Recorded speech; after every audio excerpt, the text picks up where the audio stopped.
Tim's in need of a tool wrap to keep his drill bits in order.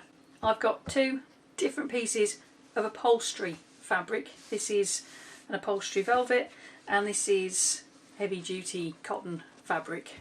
I've also got a vintage domestic sewing machine. This is the Singer 15 K80. It's a hand crank. Can I use this machine to sew upholstery fabric? There's only really one way to find out. Come on, let's give it a try. I decided to use a jeans needle in a size 110/18 for two reasons. Number one, I don't seem to have a jeans needle in a slightly lower size. You can get them in 100/16 as well. And number two, both of the fabrics are quite thickly woven and they're also heavy duty fabrics. Now, the difference between this velvet and velvet you'd usually make garments out of is it's a lot rougher and it's a lot more rigid and doesn't have quite such a luxurious pile to it. It's more hard wearing. The other fabric that I'm using is this one. Now this is a heavyweight, quite thickly woven cotton, and it's on a par with our old favourite denim. So I'm going for a heavy duty needle and I'm going to be using just a normal all-purpose sewing thread.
Depending on how this test piece goes, I might find I need to go down a needle size.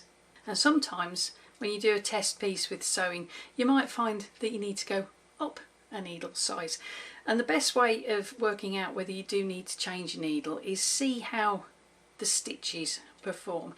If for any reason the machine skips a stitch or you find that your seam is puckering, it might be down to your needle. You might need to change the size of your needle.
Well, it's not great. It struggled a bit in that the distance isn't that big and the thickness of this was a little bit too big. There's this bit of an overlap at the end that it just wouldn't fit under the foot of the machine. But having said that, although it wouldn't fit underneath, it has sewn it at the slightly less bulky bit.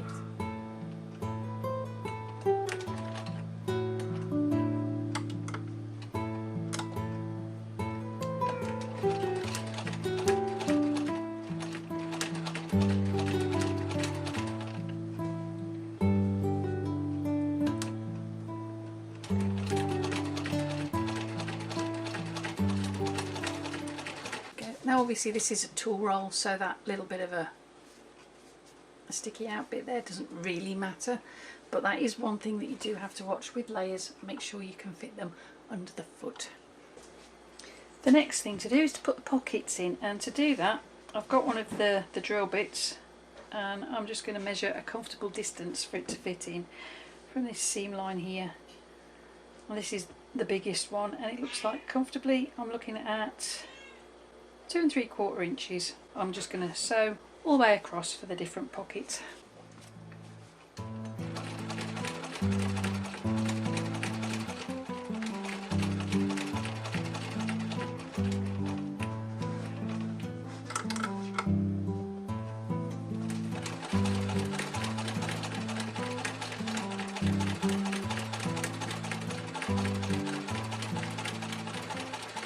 I'm just going to use some bias binding as the actual strap, and what I'm going to do is I'm going to have a bit of an overhang with about a foot on each side. Now I'm just going to sew the bias binding in half like that.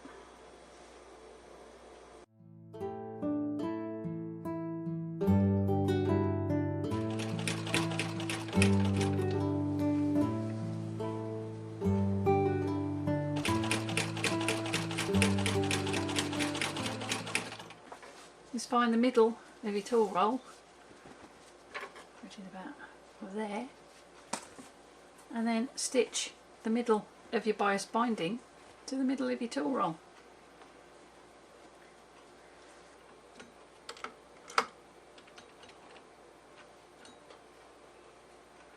Now when you do this, make sure you stitch it on so that it doesn't interfere with the opening of your pockets. And I'm just going to stitch it over a few times just to give it an extra bit of stability. And here is the completed tool wrap. We've got the flap,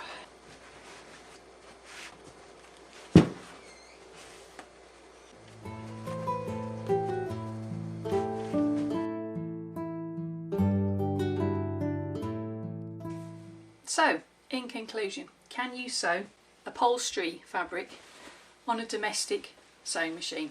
Of course you can. There are just a couple of things that you need to keep in mind and to be aware of. Number one, make sure you are using the right needle for that particular weight of fabric. A great way to help you figure out what needle you should be using for what particular fabric is get yourself a book. And the reason why I always recommend that you get a book and not rely on the internet is because the information that you get in a book is sometimes a lot more accurate than what's online at the moment, and your book isn't going to go offline when the power goes out. Now this one is Fabric Savvy by Sandra Betzina, and I've had this book for quite some time. She has got a new and improved version out, which I'll put a link in the description box for you. It's an Amazon link. I'm an Amazon affiliate. It doesn't cost you anything to use the link, but I do get a little bit of a commission and it helps support this channel, and I appreciate it if you buy using that link. And she's got in here details on everything you need to know on sewing denim or denim type fabrics, even down to what kind of needle you should be using.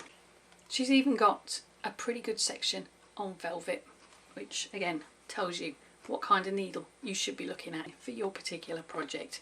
Now obviously these are only guidelines.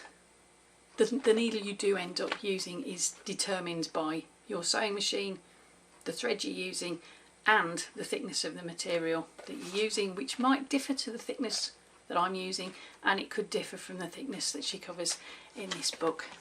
Another book that you might want to keep your eyes open for is this one. This one is one of my absolute favourites. It's by Claire Schaefer and it's called The Fabric Sewing Guide. And look at the thickness of that. She's got a section on woven fabrics, in this case denim.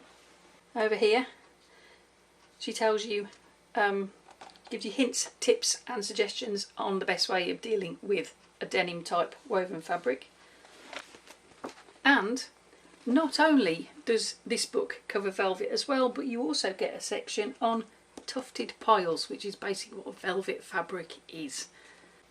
Books like these are going to be invaluable in helping you determine what kind of needle you need for any particular fabric. Number 2, it's not a race.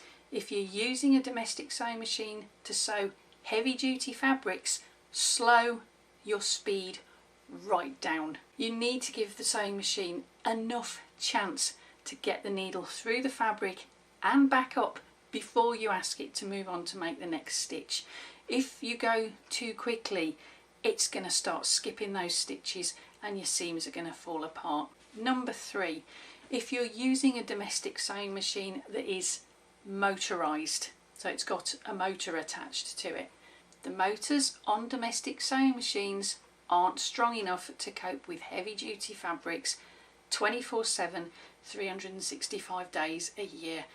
They can cope with it here and there, every whip and flip, every other week, but not all the time. You'll burn the motor out. As soon as you see any signs that your machine's starting to struggle with that fabric, walk away from the project and give that machine time to cool down. Number 4, check your stitch length. The best way of coping with bulk, with heavy fabrics, is to make that stitch just that little bit longer. Got to be honest with you, I did cheat a little bit in the making of this project because I used Roger Wilco. He's my Singer 15K80 hand crank. And being a hand crank, it meant that I had more control over the speed in which he was making the stitches. I could go quickly, or I could slow it right down to a stitch at a time. Now, if you are looking at doing heavy duty fabrics fairly regularly, like every day or for a number of hours a day, then you'll probably find that the domestic sewing machine that you're looking for to cope with that is going to be people powered, not electric. I hope you liked today's video. If you did, give it a thumbs up, and I hope you like seeing Roger Wilco here in action. If you want to see more videos showing vintage or antique sewing machines actually performing projects, make sure you click that subscribe button and the little bell so YouTube can let you know when I've uploaded another video. And why don't you go and check out some of the videos that are on the channel using the links coming up on the screen any minute now, or the ones I'll pop in the description box for you. Whichever video you go and check out next, hope to see you back here for the next one. And in the meantime, whatever you're sewing it with, embrace your creativity and have fun. Thank you ever so much for watching. I'll see you next time. Bye for now.